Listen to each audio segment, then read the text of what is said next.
The earth was still damp when the last shovel of dirt covered my husband's coffin. The hollow thud echoed in my chest like a muffled thunderclap. I did not cry, not at that moment. My body was rigid, my back straight, as if the sheer weight of dignity alone kept me standing. Around me, the murmurs of relatives blended with the cold morning wind. Some whispered words of comfort. Others spoke in hushed tones as if sharing a secret. I was used to being the hidden subject of conversations, the devoted wife, now widow, always too discreet to demand space.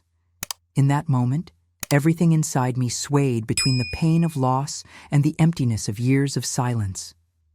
I had lost not only a husband, but also the version of myself who believed she had been part of a solid marriage. I didn't know it yet, but that funeral would be the beginning of my true transformation. Walking back from the cemetery, I already felt a new and unfamiliar steadiness taking root. I had always been the kind of wife who stayed in the shadows, believing that was proof of love. I cared for the house, the garden, the meals, and above all, for him. My husband, Edward, loved being the center of attention. He had a commanding presence, a deep voice that dominated any room, and a near-theatrical ability to win people over. And me? I was the silence that sustained his stage. The kind of woman who, at parties, sat near the curtains while he delivered speeches to his friends. I wore discretion like a second skin, mistaking erasure for devotion. For years, I believed that invisibility was a form of loyalty, that fading into the background was the purest proof of love. But that choice slowly turned me into an accessory in my own home, present, useful, yet unseen. My son, David, inherited much from his father: the charisma, the ambition, the hunger to be admired. Between the two of them, I became the quiet figure who supported their lives from the wings of the stage, applauding silently while they shone beneath the spotlight. Somehow, without realizing it, I had surrendered my identity and become nothing more than a backdrop in their story. It was common to hear remarks like, "Your wife is a gem, Edward," always so discreet. At the time, I took it as a compliment. Today, I realize it was nothing more than a polite way of reducing me. When David first brought Claire home, I immediately sensed she wasn't like the other young women he had casually introduced before. Claire didn't just walk into the room. She owned it. Her perfume, sweet with amber notes, seemed to linger in the air even after she moved. Every gesture was precise, calculated, like someone who knew exactly the effect she had on others. She approached me with a polite smile, but her eyes never truly met mine. She shook my hand as if it were a formality and quickly turned toward Edward. It was on him that she focused all the brilliance of her attention. "You're exactly as David described, strong, intelligent, inspiring." Edward chuckled, puffing out his chest. "He exaggerates, Claire, but I must admit, I like the way you observe people." I stood there, holding a dish towel, invisible. I forced a contained smile, unnoticed. Their conversation flowed as if they were old acquaintances. That night at dinner, something unsettled me, something I tried to dismiss. Edward praised Claire excessively. Every opinion she voiced was received as if it were a revelation. Every laugh was music to his ears. I sat beside him, but it was as though I had been erased from the scene. "Claire, you should have studied law. You would have made an excellent attorney." "Claire, your perspective is brilliant, truly ahead of its time." David, deeply in love, only smiled, proud of the fiancée who charmed even his father. Inside me, something cracked, a tiny fissure, discreet at first, but destined to widen into a chasm. Later that evening, as I cleared the dishes and washed them, I heard laughter from the living room. Edward was telling old stories, and Claire, sitting in his favorite armchair, laughed as though she had belonged there all along. David watched her with admiration, while I dried plates alone, behind the half-open door, already feeling like a faded detail in my own home. I didn't know it then, but that would be only the first sign of the silent invasion that was coming. After Edward's funeral, the house seemed to carry a suffocating absence. Every object held a piece of him: the scent of his cologne in the closet, his glasses left on the nightstand, his shoes neatly lined up as if he would slip them on at any moment. While sorting his clothes to donate, I found a dark wooden box at the back of the closet, its lid slightly warped. I recognized it instantly. It was the box Edward used to store important documents, the one I had never been allowed to open. He would always say, "This isn't something you need to worry about, dear. Trust me." For years, I obeyed. But now, with him gone, I felt I finally had the right to uncover the secrets that had been locked away from me. The box contained receipts, old postcards, letters from college friends. But tucked among the yellowed papers was a white envelope, hastily folded, no return address. The handwriting was feminine, elegant, with smooth curves I recognized instantly. When I opened it, the first words cut me like a blade. "My love, I miss you in my bed. The nights without you feel endless. David will never suspect how much I long for each of our meetings." Cold ran through my veins. I clutched the paper so tightly it nearly tore. I read and reread the lines, praying I had misunderstood, but each sentence deepened the wound. "When you hold my hand under the table, I have to fight to hide it. It's cruel that we must pretend in front of her, but I know one day we'll be free to live our love without masks." Waves of nausea rose in my throat.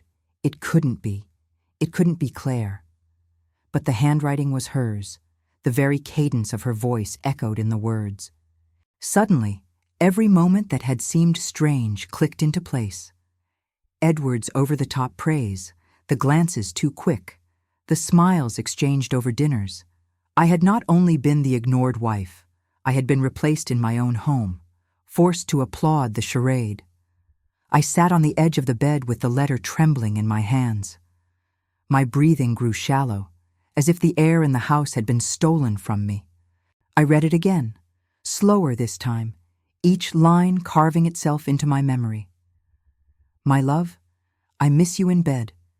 David will never know. It's cruel to pretend in front of her." It wasn't just the confession of a mistress. It was proof that I had been deceived in a calculated, cruel way, within the very walls I had built with my entire life. I stood and walked to the mirror. My eyes were red, but dry. I didn't cry. Shock had dried even my tears. I looked at my own reflection and saw myself small, almost erased.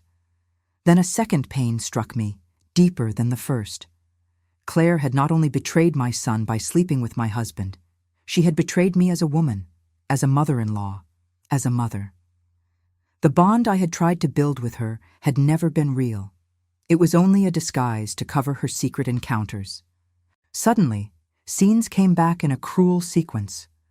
Claire praising Edward in front of everyone, the whispered conversations when I left the room, the sparkle in his eyes whenever she arrived. I had been deceived under my own roof. I sat again on the bed and pressed the letter against my chest. A part of me wanted to rip it to pieces, burn it, as if destroying the paper could erase reality. But another part, colder, more rational, told me it was evidence. And evidence must not be destroyed. In that moment, I understood something that would change my life. I had been betrayed twice. As a wife, by the man to whom I had given decades of loyalty, and as a mother-in-law, by the woman I had trusted enough to accept as part of my family. To them, I was nothing but an easy shadow to deceive. But the fire rising within me wasn't despair. It was resolve. If until then I had been invisible, from that moment on, they would learn to see me. After finding the letter, the silence of the house no longer felt like peace. It became a suffocating presence, pressing against my chest with every step I took. The ticking of the wall clock was no longer a harmless rhythm. It was a cruel reminder that time had passed and that I had wasted so much of it on a life built on lies. Each creak of the floorboards sounded like a whisper of mockery. The furniture, once chosen with such care, seemed to stare at me with cold indifference. The scent of Edward's cologne still lingered in the wardrobe, sharp and heavy, mixing with something foreign, something that didn't belong to me. I could almost hear his voice echoing in the hall, the echo of his laugh bouncing off the walls, and each sound stabbed me with the thought of where else that laugh had been shared. Grief held me together on the outside, forcing me to carry myself with composure when others were watching. But within me, grief turned into fire. I burned with the need to know, to uncover every last detail. I couldn't stand on uncertain ground. I needed absolute certainty before I could face them. So I began to search. I went through the forgotten pockets of Edward's suits, running my fingers over fabric that once represented stability and now felt like camouflage. In the locked drawer of his study, behind neatly stacked reports and bills, I found the proof, receipts from discreet hotels. I studied them with shaking hands.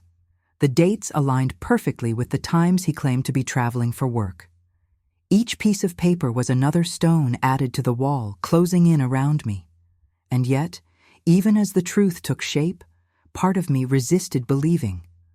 My heart begged for a mistake, for some other explanation. But deep down, I already knew. The woman behind all of this was not a stranger. The pattern was too obvious. Claire, always so self-assured, always so quick with her smiles, was involved in this down to the last strand of hair. From that moment on, I watched Claire with sharpened eyes, as though she were a painting whose hidden details only revealed themselves when studied under a different light.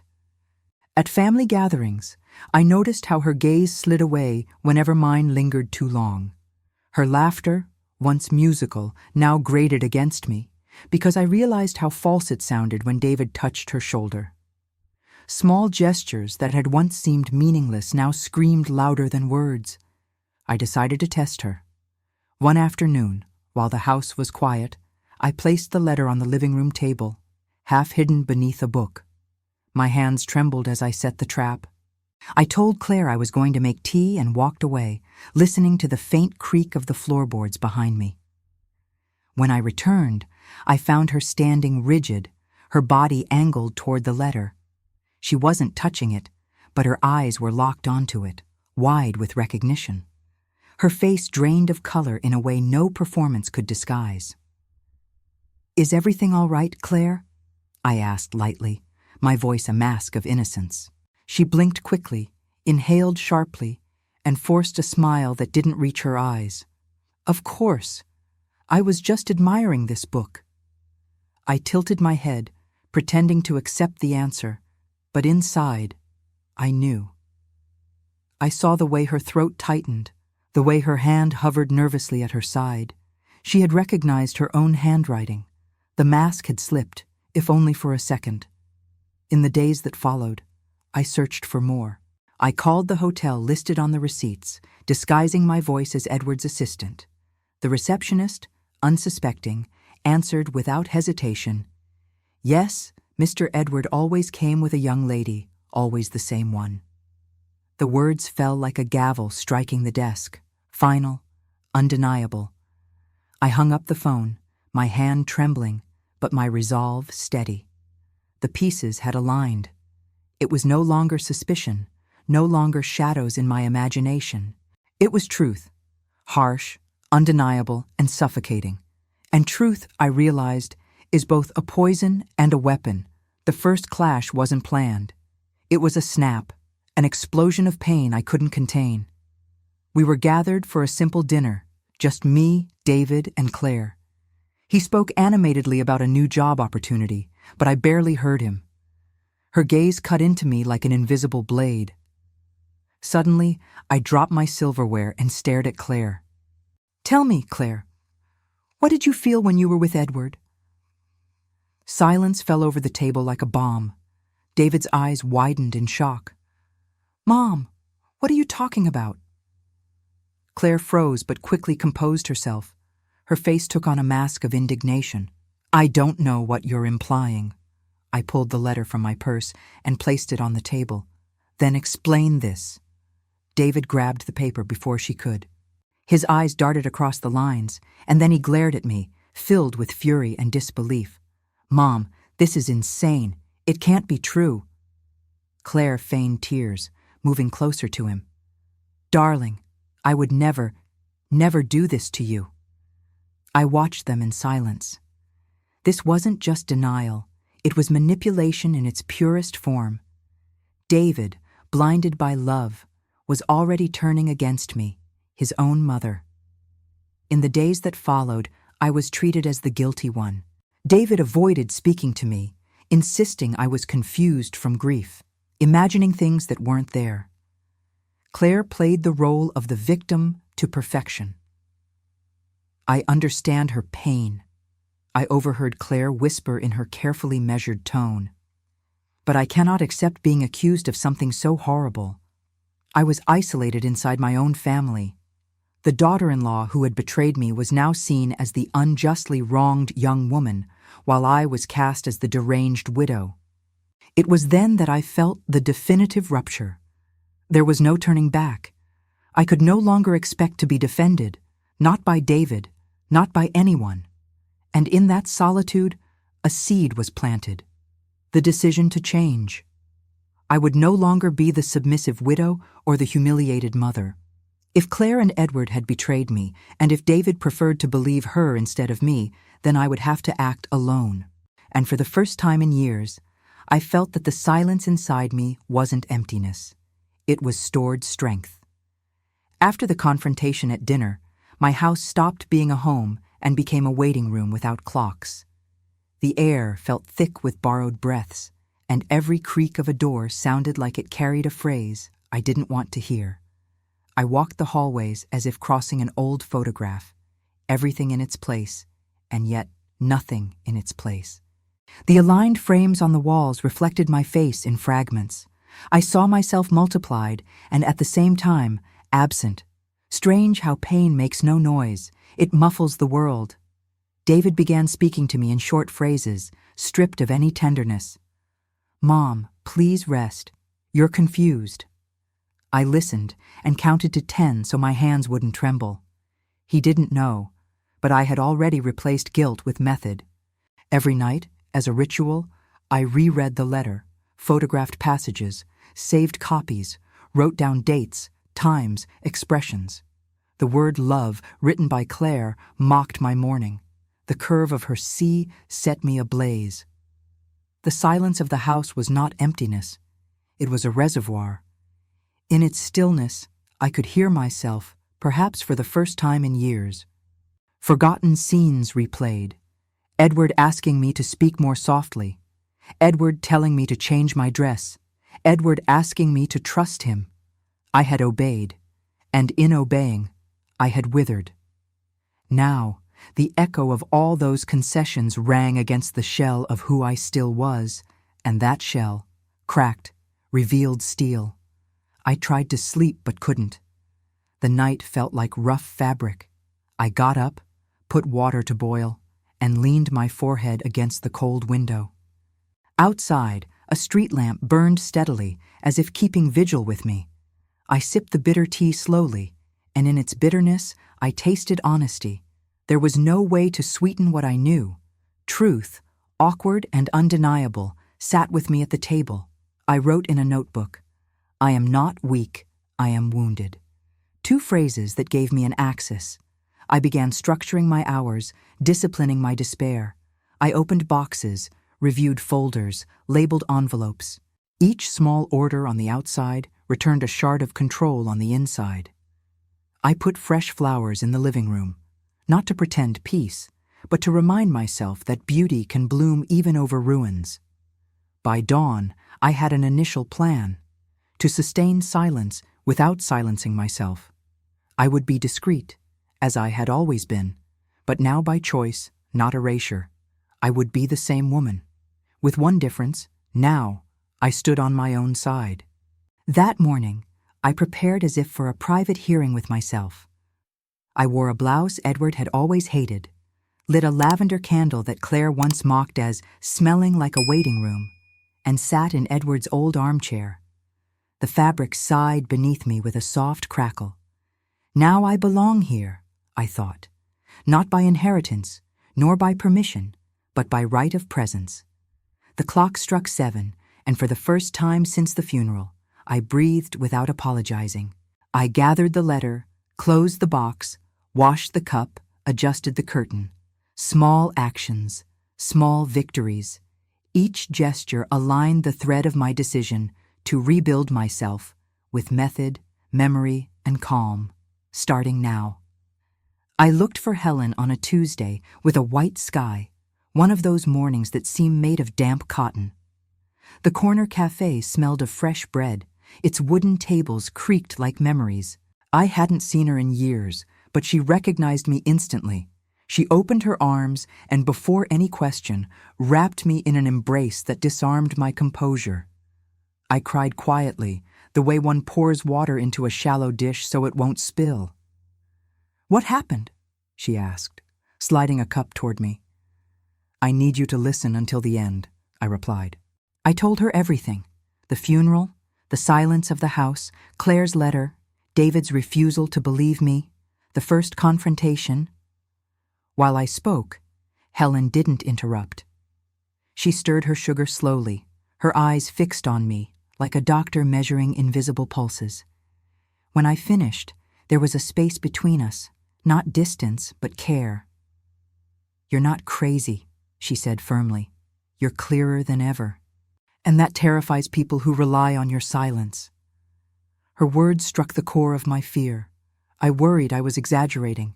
She gave me measure. Helen had always had that gift, naming what I only intuited. She asked to see the letter.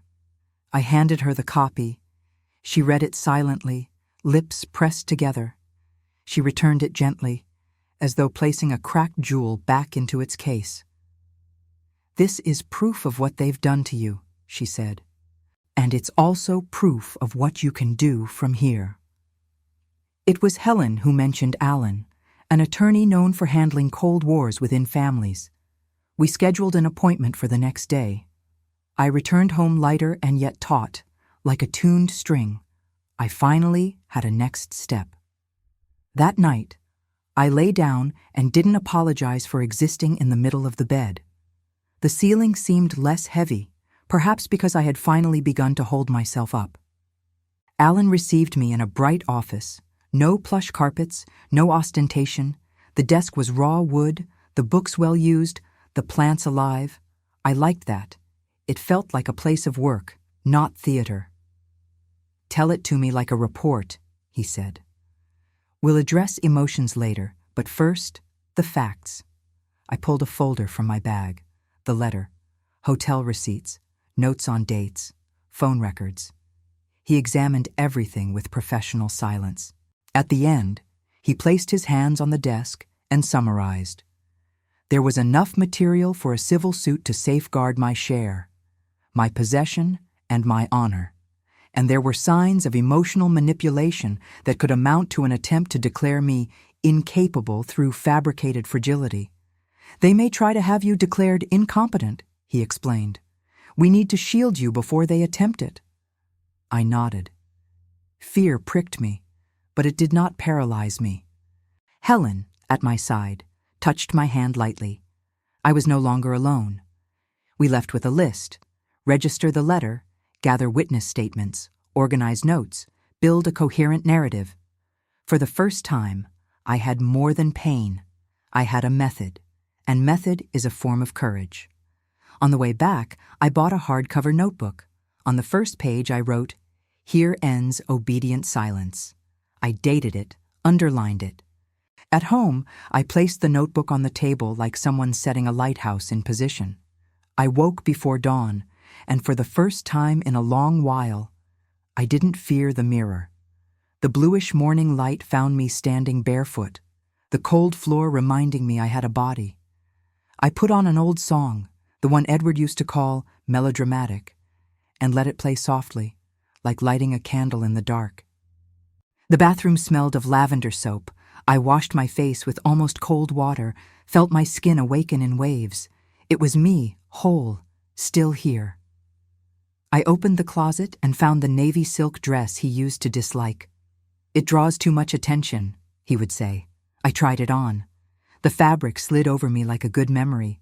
It wasn't for going out, it was a private rehearsal of belonging. I took a picture, placed it in the notebook. I wrote, "Records of my return." I was documenting myself, not to prove anything to the world, but to ensure I wouldn't abandon myself again. I went walking in the park.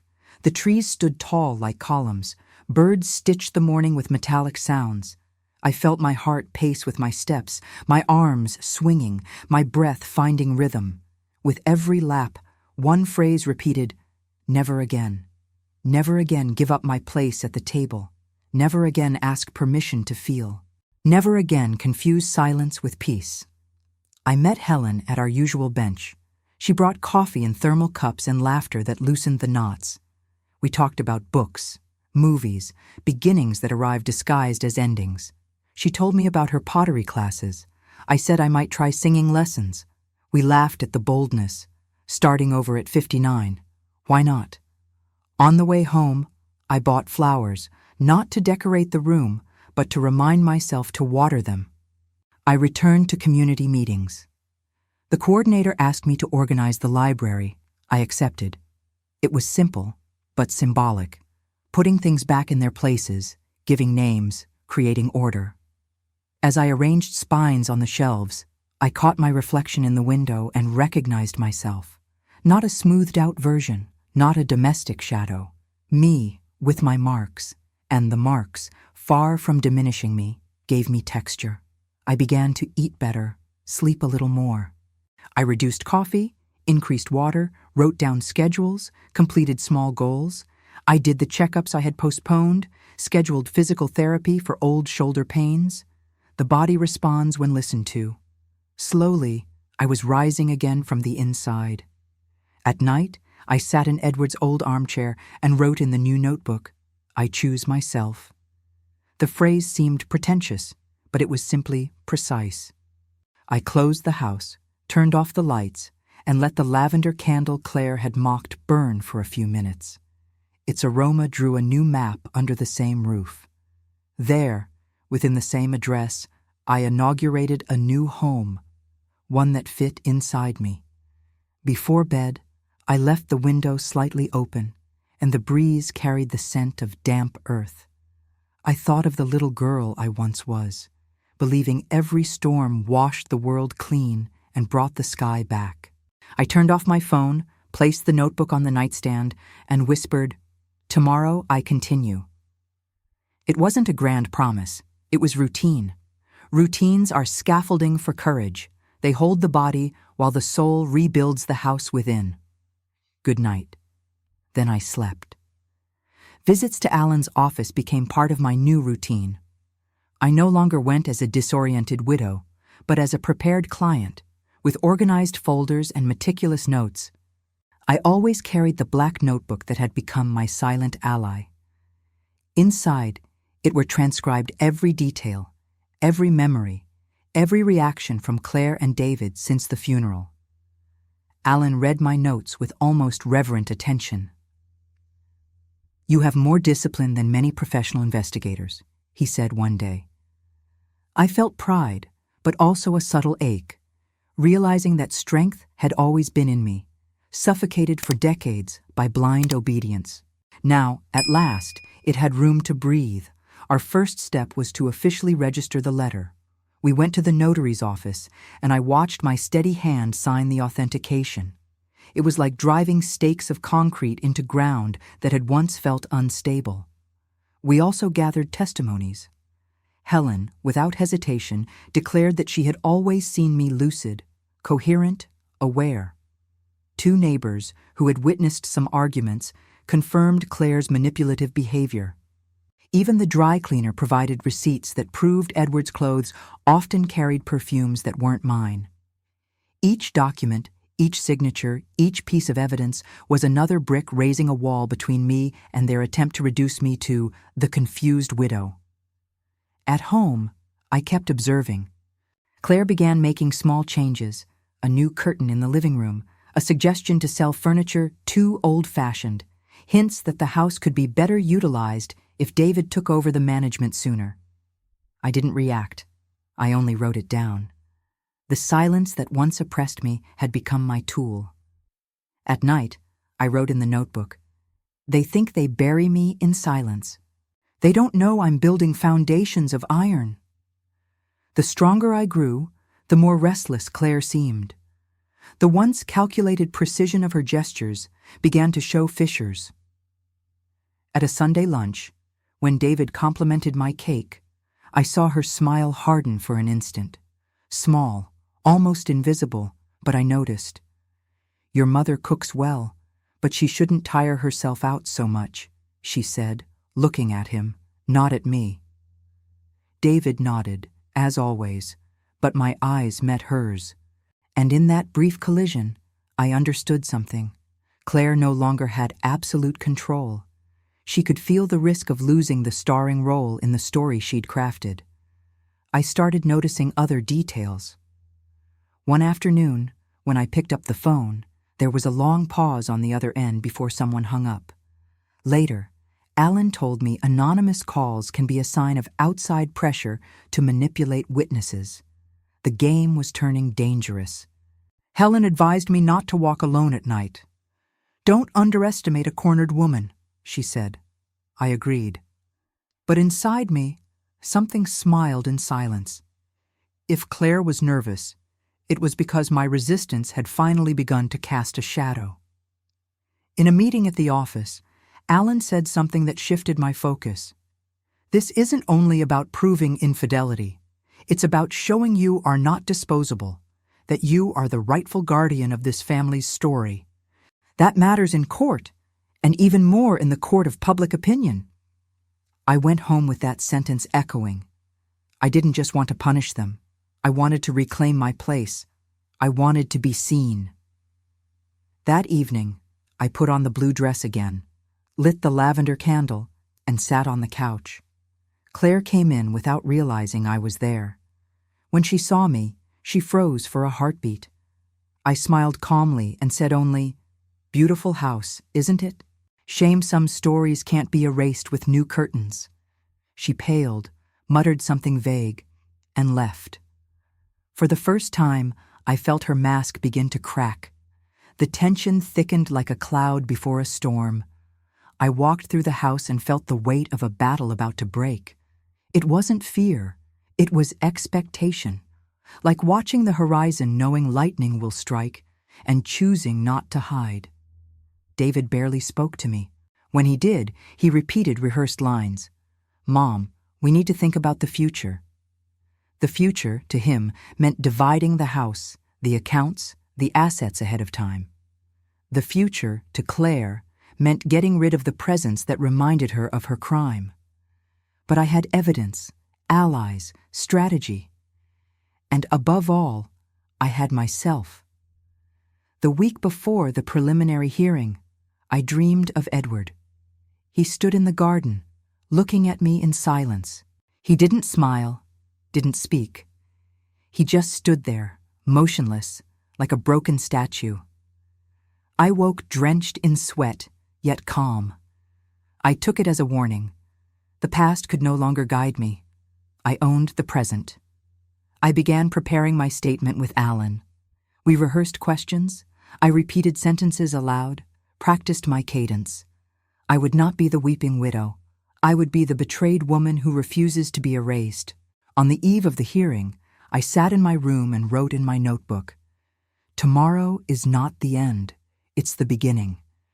And as I snuffed out the lavender candle, I heard footsteps in the hallway. Claire stopped at my door, pretending to look for something. Her eyes cut through me like blades. I held her gaze until she was the one who looked away. In that instant, I knew. The confrontation was close, and I wouldn't run. The courthouse felt like a cold temple. High walls, their tired white reflecting everyone's anxiety. I sat in the front row, Alan to my left and Helen to my right. Helen squeezed my hand now and then, as if to say, "I'm here. Hold steady." I took a deep breath and closed my eyes for a few seconds. The murmur around us was a constant hum, and every second before the judge entered stretched into eternity. Claire was impeccable. Light dress, discreet necklace, makeup calibrated to look fragile and elegant at once. She scanned the room as if seeking complicity in other people's eyes. David, beside her, kept a tense posture but still wouldn't look at me. When the judge entered, everyone stood. My legs felt firm, not sustained by faith in some abstract justice, but by the certainty that truth was on my side. I was called first. I walked to the center of the room, my heels echoing on the stone floor. I sat before the judge. My voice, surprisingly, didn't falter. I laid out the facts with precision. The funeral, the discovery of the letter, the hotel receipts, Claire's manipulative behavior. Every word was measured, every detail recorded in my notebook, and now presented to the court. Claire's attorney tried to interrupt. "Your Honor, we must remember we're dealing with a grieving woman visibly shaken." I looked squarely at her, then at the judge.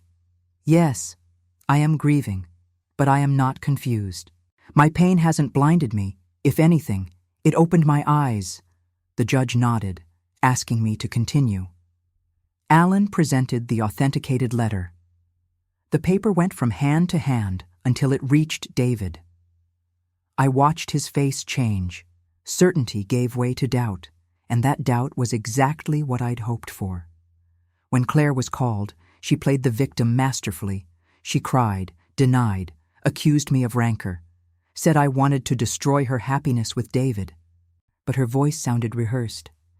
And when Alan placed the letter before her and asked calmly, "Is this your handwriting or not?" she stammered.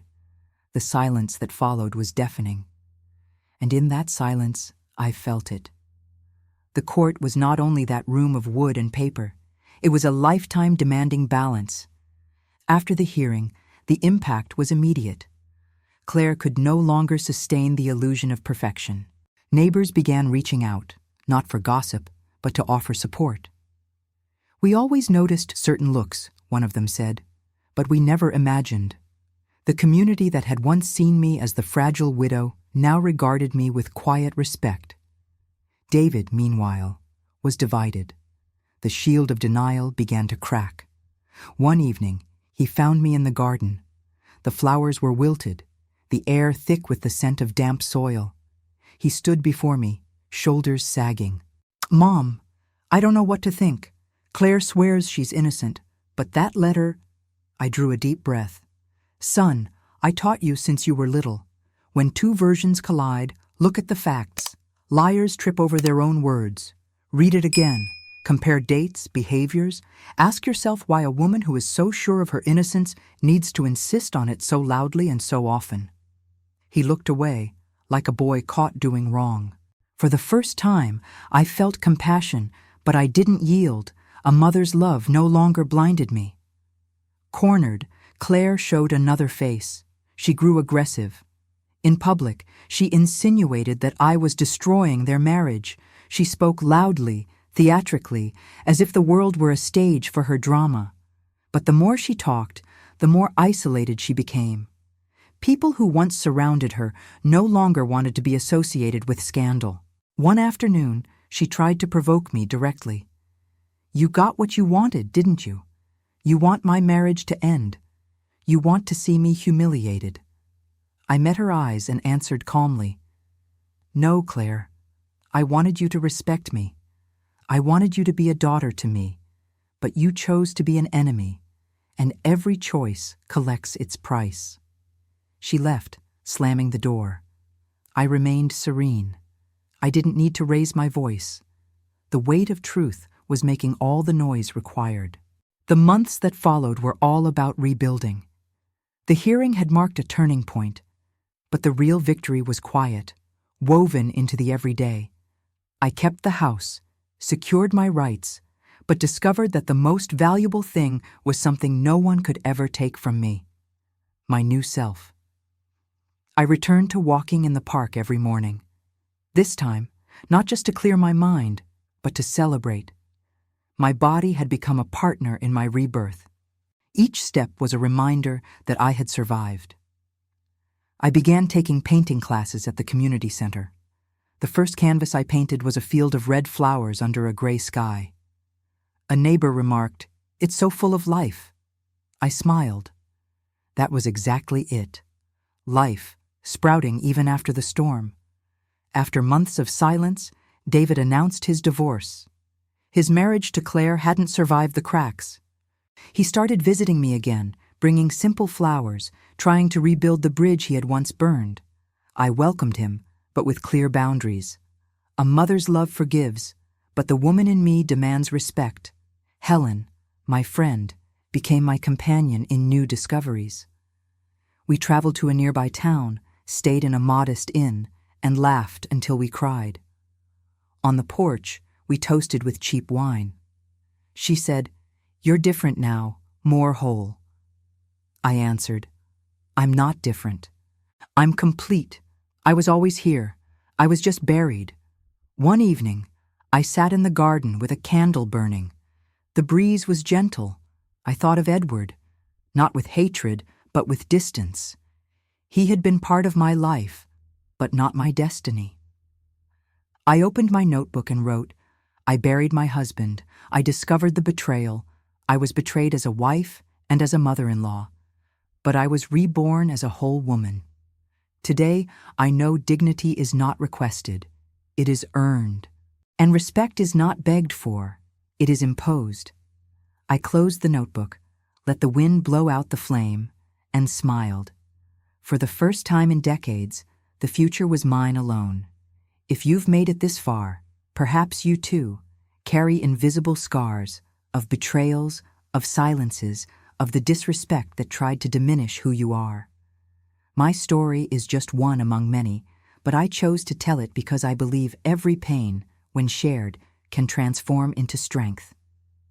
I was reborn the moment I decided to no longer accept being invisible. Now I want to hear from you. Have you ever lived through something that tried to silence your voice? Have you ever felt betrayed by someone who should have protected your heart? Share your story in the comments. Your experience can inspire other women, can give courage to those who haven't yet found the strength to rise. Together, we can prove that dignity cannot be buried, that respect cannot be begged for, and that no betrayal holds greater power than the truth we carry within us.